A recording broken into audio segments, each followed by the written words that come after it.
আজ আমি আপনাদের সাথে রথযাত্রা স্পেশাল খাজার রেসিপি শেয়ার করব। তো চলুন তাড়াতাড়ি দেখে নেওয়া যাক। খাজা বানাবার জন্য একটা থালার মধ্যে আমি নিয়েছি 2 কাপ মতো ময়দা, দিয়ে দিলাম সামান্য পরিমাণে নুন আর 3 চামচ মতো ঘি ময়নের জন্য। এই শুকনো উপকরণগুলো ময়দার সাথে খুব ভালোভাবে মিশিয়ে নিয়ে তারপর অল্প অল্প করে জল দিয়ে ময়দাটা মেখে কিন্তু একটা নরম ডো তৈরি করে নিতে হবে। এদিকে একটা কড়াইয়ের মধ্যে 1 কাপ মতো চিনি, 2 কাপ মতো জল আর 2টো এলাচ দিয়ে খুব ভালোভাবে ফুটিয়ে ঘন একটা চিনির রস বা চিনির সিরাপ তৈরি করে নেব।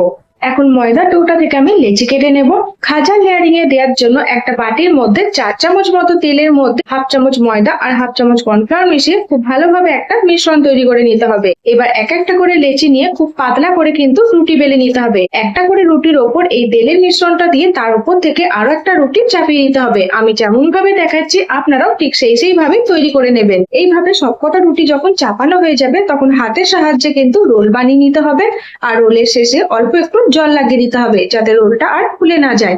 তারপর আমি একটা ছুরির সাহায্যে খাজার আকারে এটা কেটে নিচ্ছি। দেখুন এক একটা খাজা কত সুন্দর ভাবে তৈরি হয়ে গেছে। এবার সবকটা খাজাকে কিন্তু হালকা হাতে বেলনার সাহায্যে বেলে নিতে হবে। খাজাগুলো ভাজার জন্য আমি এখানে সাদা তেল নিয়েছি আর গ্যাসের ফ্লেমটা একদম লোতে রেখে খাজাগুলো কিন্তু উল্টে পাল্টে বেশ লাল লাল করে ভেজে তুলে আগে থেকে তৈরি করে রাখা ঠান্ডা চিনির রসের মধ্যে 5 মিনিটের জন্য ডুবিয়ে নিলেই দেখবেন আমাদের বাড়িতে একদম পুরীর মতো ওপর থেকে মুচমুচে আর ভেতর থেকে রসালো খাজা তৈরি হয়ে যাবে।